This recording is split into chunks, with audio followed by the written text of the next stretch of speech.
कोई भाषण की शक्ल में नहीं है।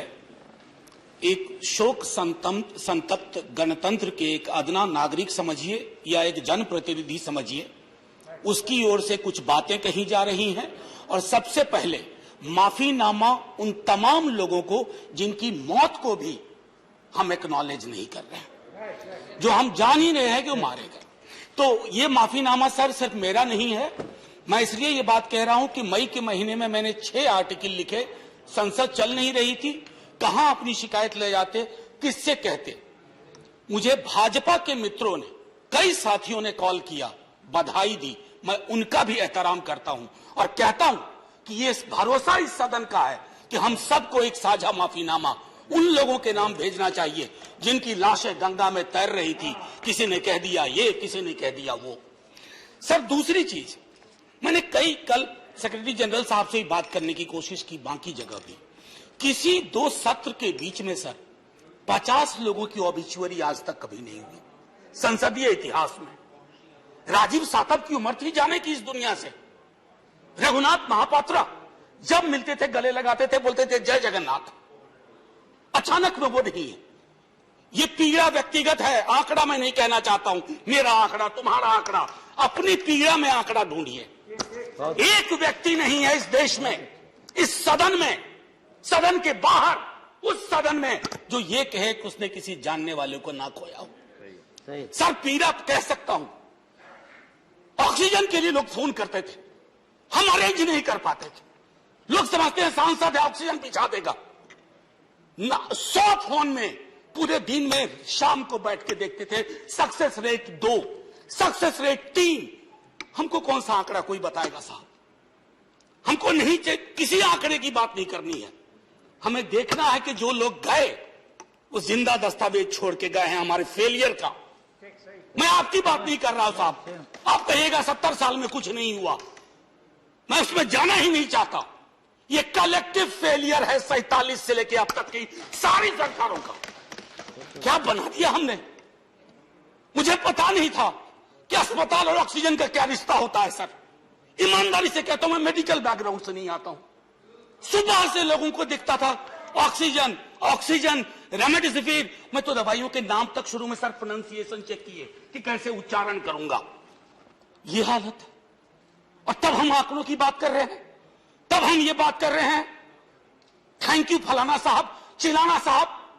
सर मैं यहां से निकलता हूं, बहुत बड़ा विज्ञापन लगा हुआ है, मुफ्त वैक्सीन, मुफ्त राशन, मुफ्त इलाज।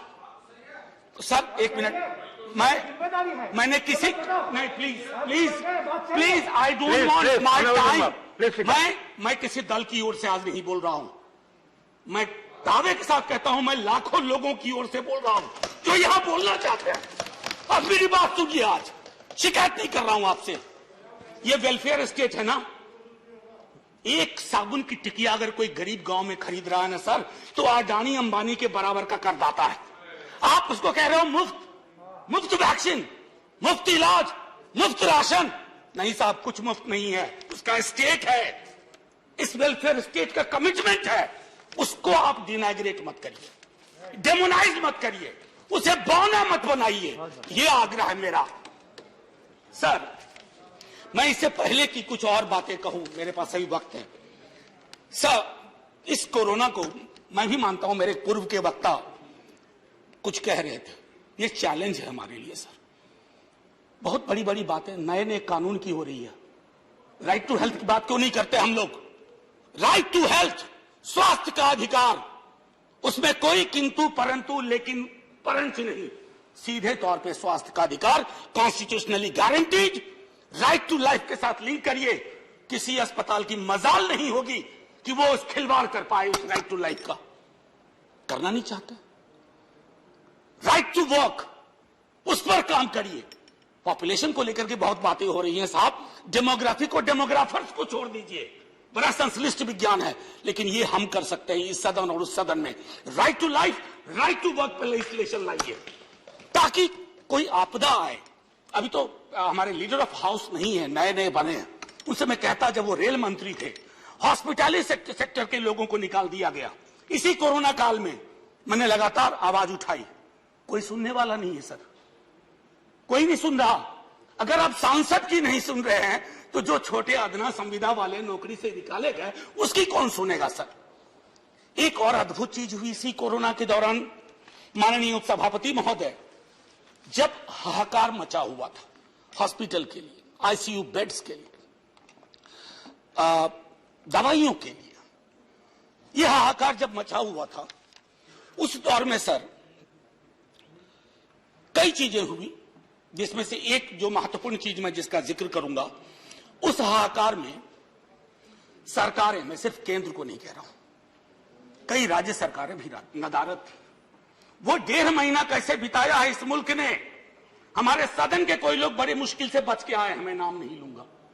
पूरे देश ने वो वक्त कैसे बिताया है, नाइटमेयर की तरह लगता है सर, डरावना लगता है। एक मेरा स्टूडेंट पढ़ा है, वह 37 साल का, हॉस्पिटल का बेड जब तक मैंने अरेंज किया वो दुनिया छोड़ के जा चुका था। मैं इसलिए बार बार इसको इसलिए ये कह रहा हूं कि इसमें व्यक्तिगत पीड़ा को ढूंढिए, तब हम इसका निदान ढूंढ पाएंगे। मेरी नाव तुम्हारी नाव, मेरा काल तुम्हारा काल, ये तो बहुत कुछ हुआ, इस भौकाल से आपको कुछ हासिल नहीं होगा। सर बस 1 मिनट और लूंगा, जो मैं कहना चाह रहा था। सर एक खत मैंने मृतात्माओं के नाम लिखा था, कुछ कर नहीं पा रहा था, बेबसी में एक खत लिखा जो लोग इस दुनिया से चले गए। उसमें कुछ मैंने सलाह दी थी सर सरकार से, और ये जो उस बीच में कहा गया कि सरकारें फेल नहीं की, सिस्टम फेल कर गया। अरे साहब, ये सिस्टम क्या है? बचपन से सुनते थे कि सिस्टम के पीछे व्यक्ति होता है, सिस्टम के पीछे एक संरचना होती है। अगर वो सिस्टम फेल किया है, चाहे दिल्ली में या किसी गांव की गलियों में, तो वहां की सरकारें फेल गई। सिस्टम का नाम इसे मत दीजिए, क्योंकि यही वो सिस्टम बनाते हैं। धन्यवाद। और आप बस आखिरी टिप्पणी करने दीजिए। प्रोफेसर धन्यवाद, आपको ज्यादा टाइम दे चुका हूं मैंने। सर बस 10 सेकंड लूंगा। आज जय हिंद बोलने में भी वो खुलूस नहीं आ रहा है जो आम दिनों में हुआ करता है। मैं सिर्फ इतना आपसे आपके माध्यम से कहना चाहता हूं, मैंने एक शिकायत नहीं की सर, किसी से नहीं।